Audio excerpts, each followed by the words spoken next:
What's good, people? It's your boy, Icarus Gray. And this is Gray Area Anime. Back again for another ReZero breakdown. That's what happens when you press the button too quick. And then you have to press it again because you stopped it on the same press. But yeah, we're here to break down more ReZero. I believe this to be episode 4 or 5. Of the director's cut? Yes. I'm not breaking See, down. I'm not set up like I normally would be. Yes, I know, because today Prima got a new camera, so she is enamored and ready to go. So that has nothing to do with this at all. Normally you'd have your laptop over here. It has nothing here. to do with this. Everything to do with it. So she might not be all here with us today, guys. I'm completely here. What are you pointing at? What do you need me to do? Nothing. I can't hear myself. I don't know if I'm talking, but I probably am. Sorry. You don't know if you're talking. What do you mean you don't know if you're talking? I hear you. You sound like Barry White. I can't hear myself. Okay, there we go. Thank you. Okay. That's better. Okay. All right. Sorry. Here we go. All right. Anyway. Let me get myself corrected. I apologize right now. It's fine. And I mean, I'm not gonna say that she'll be back here with us anytime soon because she's probably gonna be gone for a while. What? But I don't appreciate these insinuations. Like I'm not here for your, for these disparaging comments. I'm not here for that.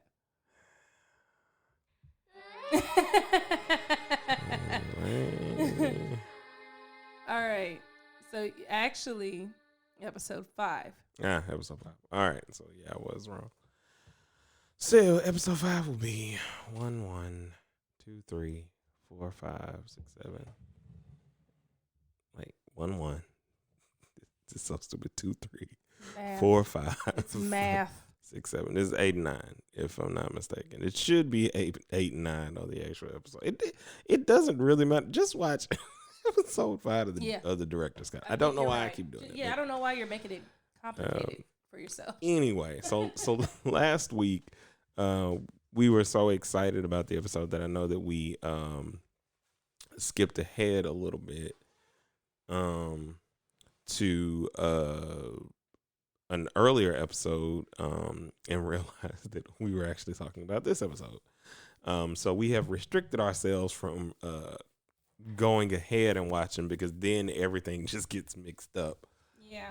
It's harder to keep track of because then we just want to talk about the entire series versus what we're watching. So this episode was about overcompensation and trust. Is basically what was built here. It's about where you start learning, like Subaru starts to use return by death for, I think, a greater purpose in actual use. Like it's where he becomes more heroic and courage, or that's the second part of the episode is having courage or whatever the name of the episode is. But like he starts to understand that he can use his life for other people. He has no understanding of whether or not he's going to be able to come back from this, but he uses it for that. What's up, Casey? But it's so powerful to me, this episode, in a lot of different ways. Because like I said, for the first episode, which is basically overcompensation, and we can go more into it now because we're not like guessing and trying to figure out who, what, when, where, why, and if we're on track with the episode. On the we right now episode. Know. Yeah. But in this episode, Subaru wakes up. He's been fighting and dealing with these emotions about the fact that Rim had been killing him because she didn't trust him. He's been dealing with the fact that he realized that he didn't know anything about them. Right. And now he's woken up to the fact that there were things that they were doing that he didn't even know. As he was sleeping, hurt and recovering. Mm-hmm. That's the word. They were there with him, holding his hands while he slept. And I don't know who mentioned it to him. I forgot because it was I don't know what's going on. See again, like my producer's distracted right now. Sorry, I don't know guys. what's going on. I'm totally here for this. But anyway, so when he wakes up, he they're joking with him instantly about what he's looking at, how he's looking, so on and so forth. And he asked them to hold his hands, and he takes their hands as they had come closer to him, and he realizes that yes, this was the feeling that I remember while I was sleeping. And with that, he now has a different sense of responsibility in his brain because he realizes that these people don't trust me. They don't know me in the way that I know them. Because at this point, I've spent half a month with them, technically. Right, like he's repeated 4 days, I think, or 5 days. About 5 days, I think. At least 3 or 4 times at this point. So he's been with them for at least a month, and he's had all these different experiences, and they don't remember, obviously, because he keeps dying. Yeah. So. And he starts out okay because, you see him interacting with Amelia and interacting with Puck.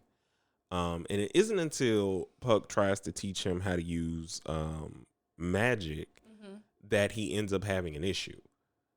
Because when Puck teaches him Shemak, he goes into that chilling feeling of remembering, oh, crap. Well, he dispels all the mana in his body. Yeah. And it does. No, before that, because Puck was telling him this is what you're this talking is. about while he was this is right doing before. the gate. This is right before. I'm saying I thought that was him concentrating and using his gate. Now, he does that, but I'm saying like the first thing that happens is Puck tells him that there are all these different things. He finds out what Subaru has inside of him. Yeah. After he finds out what's inside of him, he said that this is a particularly small spell. This is how you use it. He uses it on Subaru, and Subaru has that moment of like he's standing there sweating and he has to gather himself again. Right. Then they have a conversation about, well, teach me how to use this. And when he's having that moment, he has like this brief kind of heart attack in itself because he's like, oh, no. This is the feeling that I had when whatever was grabbing my heart when I wanted to talk to Amelia about what's going on with me. This was that feeling. And so, they go from there. And I feel like there was a bit of a change in his demeanor at that point. Because for the most part, he was still his same self. He was still interacting with Puck in the way that he was. And it was not until after they started training and he had used his gate and made himself tired that he realized he wasn't going to be able to work a lot more that day. Right. And so as he's laying there next to Amelia and she gives him the sensu bean or whatever it is. I forget exactly what it is she gives him. I just call it a sensu bean because that's how it affected him at the time. See, I would have been like, it's like an awake bar or something, like some sort of caffeine filled. And then that would have done nothing for the anime audience here. They would have been like, I don't know what that is. I mean, well, they might have known, but it hits harder for you to know what a sensu bean is. Yeah. But so he wakes up, he gets all this energy, and he's like, all right, now it's time to start working. And he's trying to instantly make Rim and Ram his friends and learn more about them and show like, hey, I'm worth something. But he's doing it mostly through actions. He's not addressing his actual emotions, and he's disconnected because he's trying to overwork trust. He's trying to work trust versus building trust. And so, he's running around doing all of these things, and he's doing them in ways that he doesn't realize is just causing more suspicion because he's still afraid. He hasn't really let go of that aspect of himself. He hasn't even allowed himself to feel the pain of what's going on around him. And this is a common trend for the series. It's something that you should prepare yourself for because this is him. he has these moments where he is literally shouldering everything on his shoulders because he's the only one who remembers everything, or at least that we know of right now. And he's working hard. He's like cutting things, and where he's messing up is he's going above and beyond in ways that would not make sense to these people who are just now meeting you. So there's a point in the episode where he accidentally breaks a vase. Now, when he breaks the vase, Rim is going to go and help him because this is your first time in the mansion. He says first day working in the mansion. Yeah. And he's like, no, I'll take care of it, because he's trying to show that he's capable. So then he runs off to where the replacement vases are and flowers and everything else, and he fixes it. And she asks him very directly, because you would be suspicious, you've never been to this house before. Hey, Sarita. My sister's also in here. Also, for those that are just listening to the podcast, I'm also live on Instagram currently. We'll do this from time to time just to kind of engage with you, the people who are new and listening to anime and everything else. But Bible Study Girl is in the chat.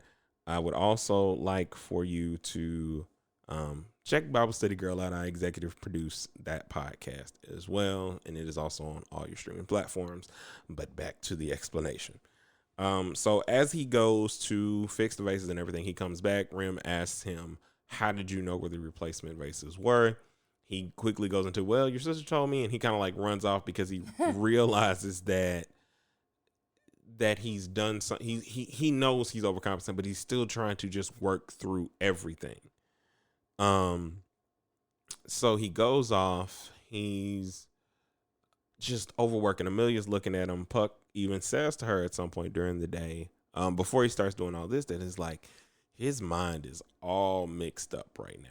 Yeah, his inside is mixed up with his outside. Yeah, it's like it's not allowing him. He's not his normal self, and they just know this instinctively already, which shows just how much, to me, that they know, or at least that Puck knows, because Amelia's just going off emotions. But like she's and to say that she is very well in tuned emotionally with her surroundings, with Subaru, especially with the interactions she has later on with other people. You could tell she, so you're right. I think Puck speaks from more of a insider's knowledge, so to speak, to the situation, and Amelia is just like, no, he just doesn't seem like himself. So it's interesting to see there.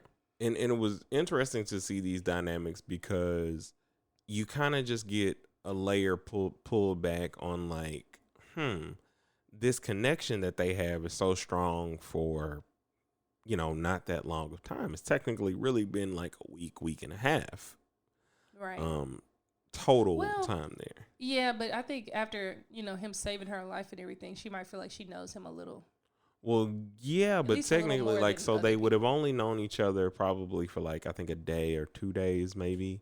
Yeah, that also, I think, speaks to how erratic and just like completely different his behavior becomes in relation to how he was when she first met him. Yeah. So that happens. And, she's kind of looking at him, and it's at some point that, it's the end of the day. He's worked. He's done all that he feels that he could. He throws up because he's literally making himself sick by trying to overcompensate for this that he's doing.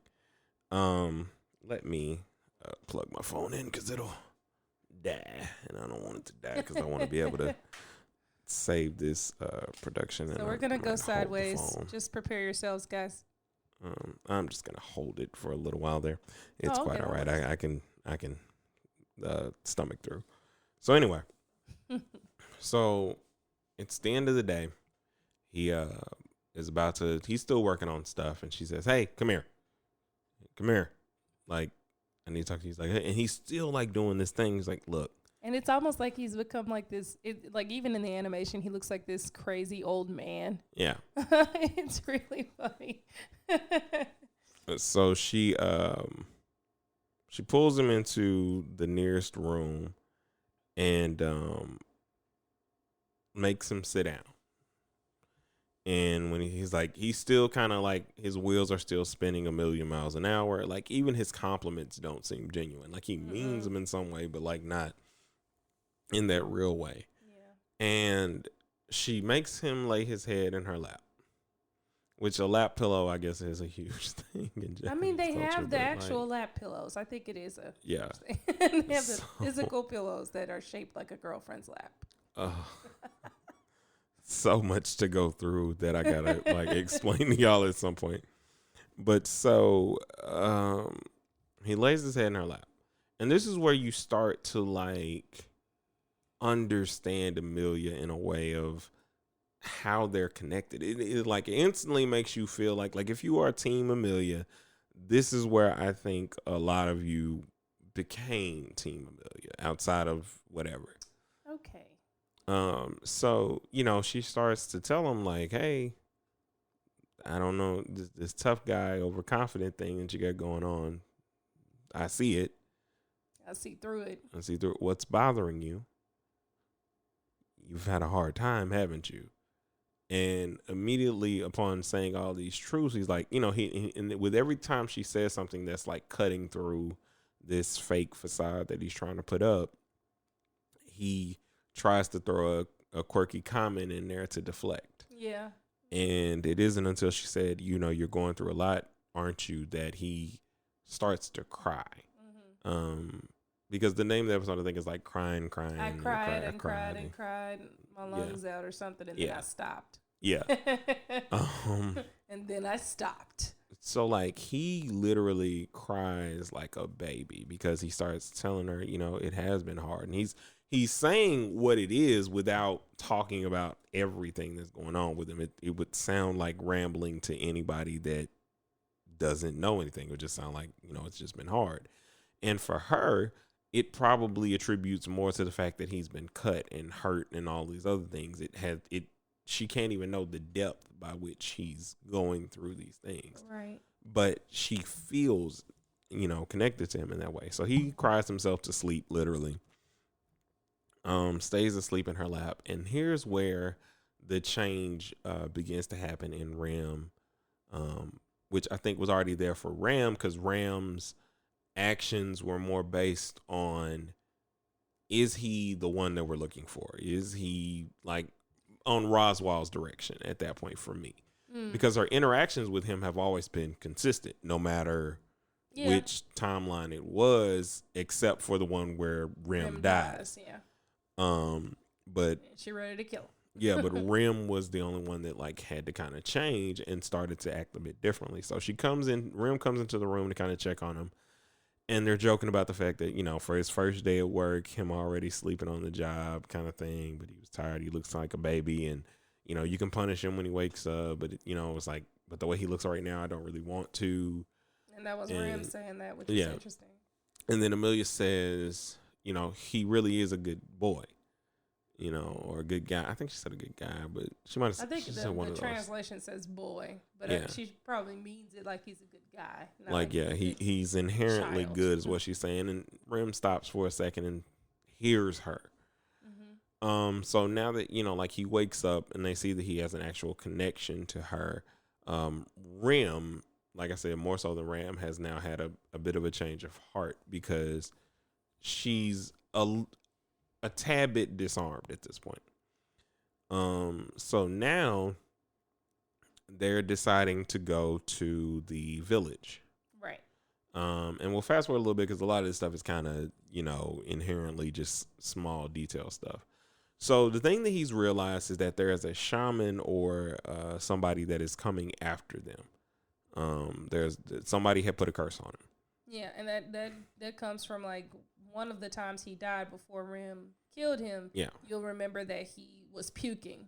You know, he got sick and like he had been poisoned. So that was like the results of the curse. And so, you know, now he's gone back to talk to Beatrice, who he calls Biako. Which is cute. She's like, "What the heck did you call me?" Like, because he calls it like 4 or 5 times. She's talking normally. It's like, what did you say? It's like, I don't think I like this very much. Get out of here. Yeah. And so, you know, she tells him that the starting point for a curse is physical contact. Mm-hmm. He then translated that to the only people I've had physical contact with outside of the people in the mansion were the people in the village. Right. So now he's like, well, let's go to the village. They go a day early, and he goes through pretty much everything how he's probably done it before, but now you get to actually see it. You get to meet the villagers. You get to meet how they are immediately enamored with him. Yeah, Subaru has that way about him, and that's one of the great things about him. He's just a people person. Yeah. People just typically like the guy. Yeah. Either So you like him or you hate him. So he is just, like I said, charismatic. You know, he's interacting with all the villagers. This old lady in the village like smacks him on the butt. Yep, talking about, I feel young. The kids love him, and they just interact with him as if he's been there for years, like if they've known him forever. Now he's known them in, you know, a lot of different ways that they don't even realize, because again, he's met them multiple times at this point. And so they go through everything, and like at the end, there's this blue-haired girl who I don't know if they gave her a name. I don't think they really gave her a name. I think he did. I think because when he was describing all the kids and what they wanted to do, no, she might have been in there. She was not, because Petra then mentions her, and he's like, "Oh crap, I forgot about her." The girl with the braids. Yeah, like had he mentioned her, right. he would have instantly known she wasn't there. Yeah. But we'll fast forward to there shortly. So this blue-haired girl comes up to him, little girl, and she says she wants him to meet this dog that they've all been playing with. The dog bites him on his hand, which it had done in every cycle that he lived in thus far. So what up, Myron? So he lost my train of thought. So he got bit. He got bit. They get back, and he's like, "Hey, Beatrice, can you check me out, see if I have any curses? Can you figure out whatever?" She says, "Well, I can't. I can cure it if it hasn't been activated yet. And what I can do for you is I can find where it was activated, what point of physical contact was." And so he goes through his mind, and he remembers every villager that touched him, where they touched him, everything else. And it wasn't until as she starts to remove the curse from him, it comes from the bite. Right. And so he instantly realizes, like, oh crap, something wrong with this dog. It was the dog. And the dog has been playing with the kids. We got to go help these kids. Yeah. In this cycle, Roswell has also left the mansion, which is something that has not happened at any other cycle. Yeah, and he noticed, he begins to notice all the things that changes in different cycles. He does not know why those things are changing. We know why those things are changing, but he does not know. Mm-hmm. So he zooms off. Roswell literally Superman flies off. Yes, he does.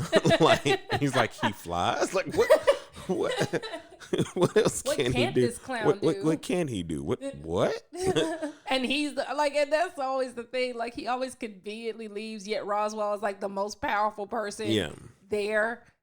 It's ridiculous. And he really is. Aside from Puck is more powerful than him to me. Yeah. And Beatrice is pretty powerful, but my goodness. He's not all powerful. So he leaves. He goes to talk to Rem, and Rem says, "Hey, we need to go to the village." Yes. They go to the village. The kids have now been missing for a little while, and now Rem and Subaru go to the village, Rem and Subaru go to the village. Ram stays to protect Amelia with Beatrice. Yeah. So they leave and they go to the village. They're looking for the kids, and they find them laying in this field. And you come to meet all the kids. I don't remember their name except for Petra, because Petra is important. Yeah. Is it Petra? It's Petra. Wow. It's Petra or Petra, but I think it's Petra. It's probably Petra, because that sounds weird. No offense. But usually the way that I think sounds right in my head is always wrong. So that's probably what makes it right. Anyway, so they find them in this field. They're all passed out because the dog has bitten all of them on the hand, giving all of them curses. Yes. The reason the dog was able to get into the village in the first place is because the barrier that was around the village to protect it from mob had gone down. Yeah. Mob beasts are like demons or whatever. So they go and try and figure out what's going on. And what ends up happening is one of the girls is missing, like we were saying earlier. So the girl is missing. The blue-haired girl that led him to the dog in the first place, she's missing. And Subaru runs off now to go find this girl.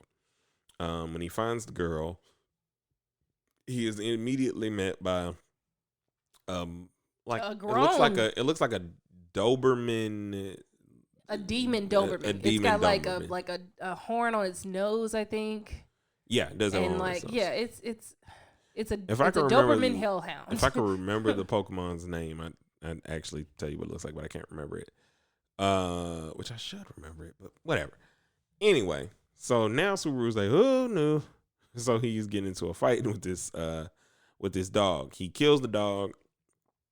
Oh my God. Kills the dog, picks up the girl. And like, first of all, no, I would not have expected him to kill the dog. I just thought that was like really heroic that he like actually was able to kill it. Just sidebar. Yeah. So he kills the dog and he picks her up and they're about to get out of there. And then he is immediately surrounded by the rest of the pack. And, so before he's about to be attacked, he's like, oh no, you can't be serious. Rim makes it and is immediately attacking everyone, and he finally sees her without her trying to kill him with her weapon. Yeah.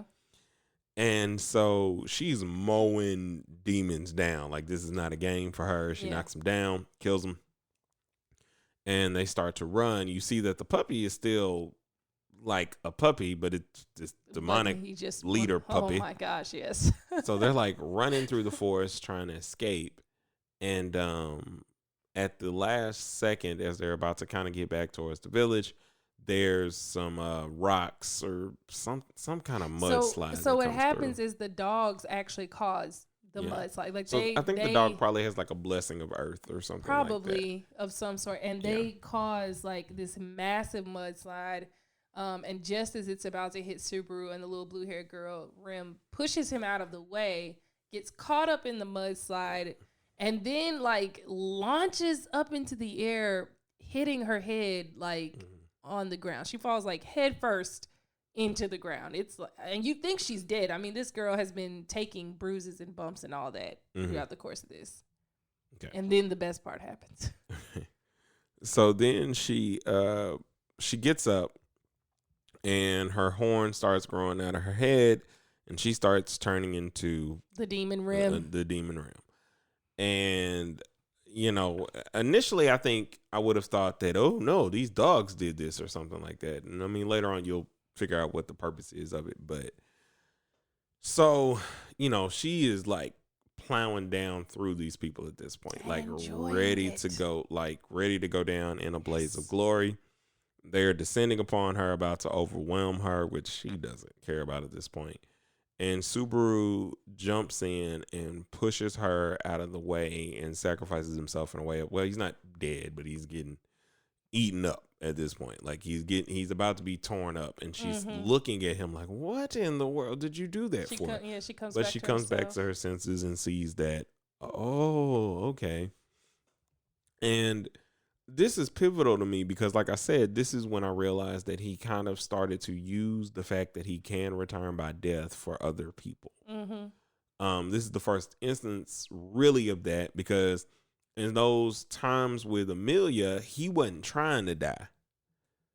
Like, he just died. Yeah, and I think that's something we'll have to talk about in a future episode too. It's like the timelines, because there are a couple little parts in the light novel that make you question the timelines and what happens in these timelines, whether they continue, whether they stop, and that sort of thing. So I think that would be an interesting episode for the future. But yeah, so that's how pretty much the episode ends. Is like, you don't know if that's pretty much how it ends. I thought he died. Well, I mean, I assume that he did, but I'm probably wrong. Well, he didn't wake up or anything, and nothing happened because I feel like the quote unquote the proverbial save point moves up at this point, but I don't necessarily remember because for either the next episode or the episode after this, they resolve this or start in on the whole. This the is where on like for Rim and Ram trying to get rid of the mob beast, and then leading into the penultimate ending of the arc. Yeah. You know, or ending of the series at that point because they go into the next, or no, not the ending of the series because they go into the next phase, which is the Knights, the Knights and everything else. So, toward the end.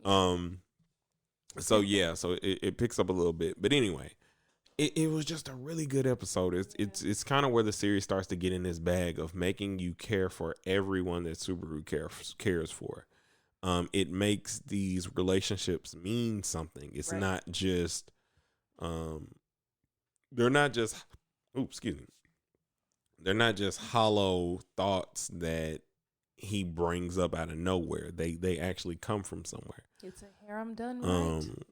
You know, and it's like a harem with actual emotions, built emotions, not I met you, I saw you in 3 seconds, I love you. Yeah. Like, oh, you're stronger. I want you because this girl wants you, or you saved me from stepping out on a crosswalk. I love you. Like, and it's funny because I had never noticed before that he had actually told Beatrice that he loved her. Yeah. In the middle of thanking her, which I still think is a different type of love, but it's interesting that they because allow I think that I think that for his character development, he does a lot of different things that kind of connects him in a different way. Yeah. But anyway, that was our breakdown of this episode. If you enjoyed it, I hope that you did. Make sure you comment. Engage with us in the comments. Engage with us on Instagram. I am at Icarus_Gray. And sitting across from me is at Prima Diva Red. So make sure that you go there and check her out. Oh God, I'm forgetting all kinds of things. What are you forgetting? Follow me on Twitter at Icarus Gray, all one word, because I was able to get my name on there. Follow my wife at Prima Diva. Yep. Prima Diva.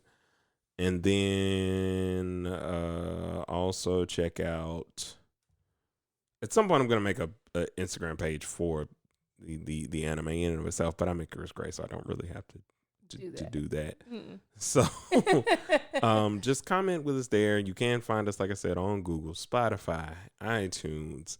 We're on all the things. This Saturday we're only going to be you're only getting this episode. I'm not going to do a double. We're going to figure out a release schedule for the extra content. So the beginner episodes that we're doing, the Teach Me Senpai segment is going to be big. The first episode is going to be with Bop Steady Girl. Yay. And she's watching Carolyn Tuesday. So if you would like to get into some anime, again, that's another thing that you can watch with us. Go and watch the first episode of Carolyn Tuesday, or you can watch as many episodes as you like. And then as you watch the episode, you'll kind of get a little bit of our insight and everything. But again, we'll see you guys next week. I enjoyed doing this. I'm glad that I get to do this with you guys every week. I hope that you enjoy it because I enjoy doing it. So we'll see you guys next week as I repeat myself. Peace.